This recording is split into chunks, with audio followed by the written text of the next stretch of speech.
बच्चों, इस भाग में हम आपकी हिंदी पाठ्य पुस्तक मसाकली के पाठ 14 में संकलित प्रायश्चित कहानी को पढ़ेंगे, जिसके लेखक भगवती शरण वर्मा जी हैं।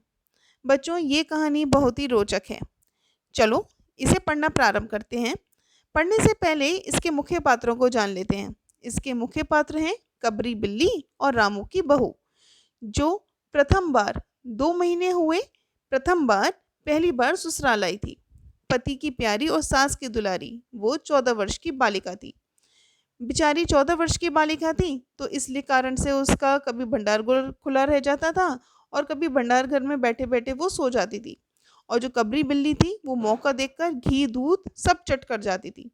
रामू की बहू की जान आफत में और कबरी बिल्ली के मजे आते थे।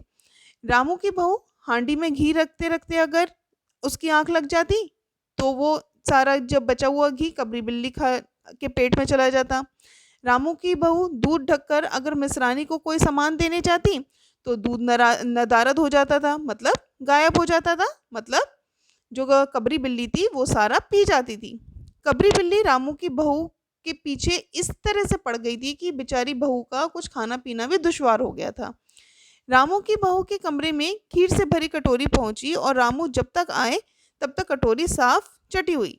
बाजार से मलाई आई और जब तक रामू की बहू ने पान लगाया, मलाई गायब। रामू की बहू ने तय कर लिया कि या तो वही घर में रहेगी या कबरी बिल्ली ही। मोर्चाबंदी हो गई, दोनों तरफ सतर्कता हो गई। बिल्ली फंसाने के लिए सामान रखे गए, लेकिन बिल्ली ने उधर निगाह तक नहीं डाली। इधर कबरी ने भी सरगर्मी दिखाई। जब तक रामू की बहू से डरती थी और अब वह साथ लग गई। अब वो उससे नहीं डरती थी, लेकिन इतने सारे फासले पर कि रामू की बहू से हाथ ना लगा सके। एक दिन रामू की बहू ने रामू के लिए खीर बनाई। उस खीर में पिस्ता, बादाम, मखाने और तरह तरह के मेवे दूध में उटाए, सोने का बर्क चिपकाया और खीर से भरकर कटोरा कमरे में ऐसे ऊंचे ताक पर रख दिया जहां बिल्ली ना पहुंच सके। रामू की बहू इसके बाद पान लगाने में लग गई। उधर कमरे में बिल्ली आई। ताक के नीचे खड़े होकर उसने ऊपर कटोरे की ओर देखा, सूंघा और उसे लगा माल तो बहुत अच्छा है। ताक की ऊंचाई अंदाजी और देखा रामू की बहू पान लगा रही है। पान लगाकर रामू की बहू सास जी को पान देने चली गई तो कबरी ने छलांग मारी। पंजा कटोरे में लगा और कटोरा झंझनाहट की आवाज के साथ फर्श पर गिर गया। आवाज रामू की बहू के कान में पहुंची। सास के सामने पान फेंककर वे दौड़ी और क्या देखती है कि खीर का कटोरा टुकड़े टुकड़े, खीर फर्श पर और बिल्ली डटकर खीर उड़ा रही है। रामू की बहू को यह देखकर बहुत ही गुस्सा आया और उससे रामू की बहू को देखकर जो कबरी बिल्ली थी वो भी चंपत हो गई, मतलब भाग गई। रामू की बहू के सिर पर बहुत खून सवार हो गया, मतलब उसे बहुत ही गुस्सा आने लगा और उसने कहा अब ना रहेगा बांस ना बचेगी बांसुरी, मतलब अब तो कबरी बिल्ली का कोई ऐसा इंतजाम करना पड़ेगा कि ना वो रहे और ना ही कोई मुसीबत सामने आए। उसे रात भर इसी चिंता में नींद नहीं आई और वो ये सोचती रही कि किस दाव से कबरी पर वार किया जाए कि फिर जिंदा ना बचे, पड़े पड़े यही सोचती रही। सुबह हुई तो वे देखती है कि कबरी देरी पर बैठी बड़े प्रेम से उसे ताक रही है। रामू की बहू ने कुछ सोचा और इसके बाद मुस्कुराती हुई उठी। कबरी रामू की बहू के उठते ही खिसक गई। रामू की बहू एक कटोरा दूध दरवाजे पर रखकर चली गई। हाथ में पाटा लेकर लौटी तो देखती है कि कबरी दूध पर जुटी हुई है। मौका हाथ में आ गया। सारा बल लगाकर पाटा उसने बिल्ली पर पटक दिया। कबरी हिली न डुली, न चीखी न चिल्लाई, बस एकदम पलट गई।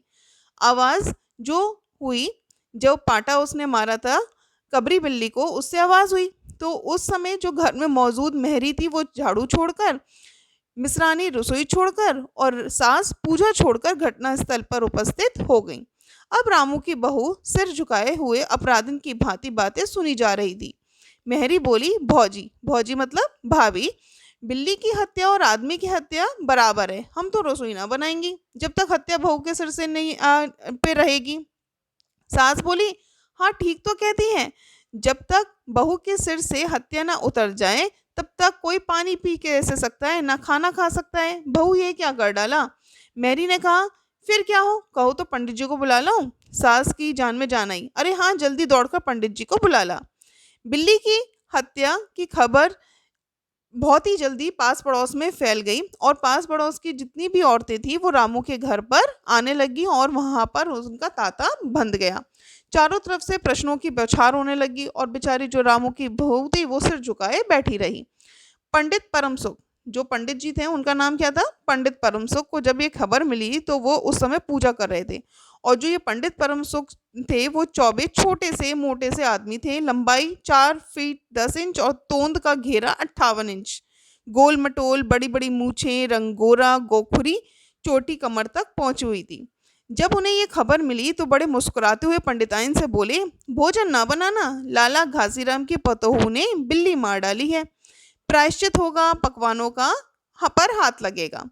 कहा जाता है कि जब मथुरा में पंसेरी खुराक वाले पंडित को ढूंढा जाता है, पंसेरी खुराक वाले का तात्पर्य क्या हुआ कि जिस भी पंडित की खाने की जो क्षमता है सबसे ज्यादा है, तो उसमें सबसे प्रथम नाम किसका आता है, पंडित परमसुख का आता था। अब पंडित परमसुख पहुंचे और कोरम पूरा हुआ।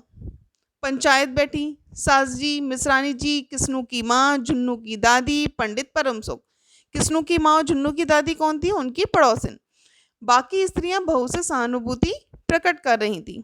किस्नू की माँ ने कहा, पंडित जी, बिल्ली की हत्या करने से कौन सा नरक मिलता है।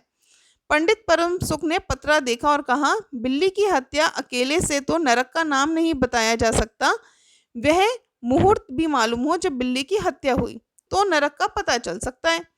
यही कोई 7 बजे होंगे, मिश्रानी ने कहा। पंडित परमसुख ने पत्रे के फिर पन्ने पलटे, अक्षरों पर उंगलियां चलाई, माथे पर हाथ लगाया और कुछ सोचा। चेहरे पर धुंधलापन आया, माथे पर बल पड़े, नाक सिकोड़ी और बड़े ही गंभीर स्वर में बोला, हरे कृष्णा हरे कृष्णा, बड़ा बुरा हुआ। प्रातःकाल ब्रह्म मुहूर्त में बिल्ली की हत्या, घोर कुंभीपाक नरक का पास है।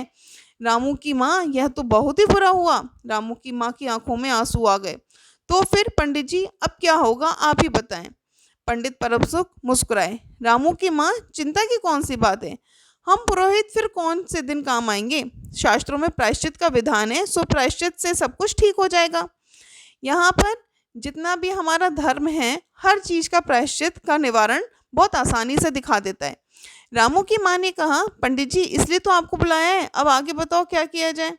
क्या किया जाए, यही कि सोने की बिल्ली बनवा कर बहू से दान करवा दो, और जब तक बिल्ली ना दो तब तक घर तुम्हारा अपवित्र रहेगा। बिल्ली दान देने के बाद 21 दिन का 21 पाठ हो जाए। जुन्नू की दादी, हाँ और क्या, पंडित जी ठीक कहते हैं, बिल्ली अभी दान दे दी जाए और पाठ भी हो जाए। रामू की माँ ने कहा, तो पंडित जी कितने तोले की बिल्ली बनवाई जाए। पंडित परमसुख जी मुस्कुराए, अपनी तोंद पर हाथ फेरते हुए कहा, बिल्ली कितने तोले की बनवाई जाए। अरे रामू की माँ, शास्त्रों में तो लिखा है कि बिल्ली के वजन पर सोने की बिल्ली बनवाई जाए, मतलब जितनी बिल्ली का भार है उतनी ही वजन की सोने की बिल्ली बनवा कर दी जाए। लेकिन अब कलयुग आ गया है, धर्म कर्म का नाश हो गया है, श्रद्धा रही नहीं है, सो रामू की माँ, बिल्ली के तोल भर की बिल्ली तो क्या बनेगी, क्योंकि बिल्ली 20-21 शेर से कम नहीं है। हाँ, कम से कम 21 तोले बनवा कर दान कर दो और आगे आपकी श्रद्धा। रामू की माँ ने आंखें फाड़कर पंडित परमसुख की ओर देखा। अरे बाप रे, 21 तोला सोना, पंडित जी यह तो बहुत है, तोला भर की बिल्ली से काम ना निकलेगा। पंडित परमसुख हंस पड़े। रामू की माँ, 1 तोला सोने की बिल्ली, अरे रुपए का लोभ बहू से बढ़ गया, बहू के सिर पर बड़ा पाप है, इतना इसमें इतना लोभ ठीक नहीं है। मोल तोल शुरू हुआ और मामला 11 तोले की बिल्ली पर ठीक हो गया। मतलब जो रामू की माँ थी और पंडित जी परम सुख थे, उन्होंने आपस में तय कर लिया कि 11 तोले की बिल्ली बनवा ली जाएगी। इसके बाद पूजा पाठ की बात आई। पंडित परम सुख ने कहा, इसमें क्या मुश्किल है, हम लोग किस दिन के लिए हैं। रामू की माँ, मैं पाठ कर दिया करूँगा, पूजा की सामग्री आप हमारे यहाँ भिजवा देना। पूजा में सामान कितना लगेगा। अरे कम से कम सामान में पूजा करवा देंगे। दान के लिए 10 मन गेहूं, 1 मन चावल, 1 मन भर तिल, 5 मन जौ, 5 मन चना, 5 पसेरी घी, मन भर नमक भी लगेगा। बस इतने से ही काम चल जाएगा। अरे बाप रे, इतना सामान। पंडित जी, इसमें 150 रुपये का खर्चा आएगा। रामू की माँ ने रुआसी होकर कहा, पर इसमें कम से कम तो चलेगा? बिल्ली की हत्या का बड़ा पाप है। खर्च को देखती हो, पहले बहू के पाप को भी देखो। यह तो प्रायश्चित है, कोई हंसी खेल नहीं है। और जैसी जिसकी मर्यादा प्रायश्चित में, वैसा उसे खर्च भी करना पड़ता है। आप लोग ऐसे वैसे थोड़े ही हैं। 150 रुपया आपके हाथों का मैल है। पंडित परमसुख की बात से पंच प्रभावित हुए। पंच कौन थे? हमने पहले बोला था, जैसे सास जी, मिश्रानी जी, किस्नू की माँ, जुन्नू की दादी, और बाकी जो स्त्रियां थी उनको क्या कहा गया है? पंच कहा गया है। तो जो जितने भी पंच थे वो सारे इस बात से प्रभावित हुए। किस्नू की माँ ने कहा, पंडित जी ठीक तो कहते हैं, बिल्ली की हत्या कोई ऐसा वैसा पाप तो है नहीं, बड़े पाप के लिए बड़ा खर्च भी करना पड़ता है। जुन्नू की दादी ने कहा, और नहीं तो क्या, दान पुण्य से ही पाप टलते हैं, पाप पुण्य में किफायत ठीक नहीं है। किफायत मतलब कंजूसी ठीक नहीं है। मिश्रानी ने कहा, और माँ जी, आप लोग बड़े आदमी ठहरे, आप लोगों को इतना कर्ज कौन अखरेगा? रामू की माँ ने चारों ओर देखा, सभी पंच पंडित जी के साथ।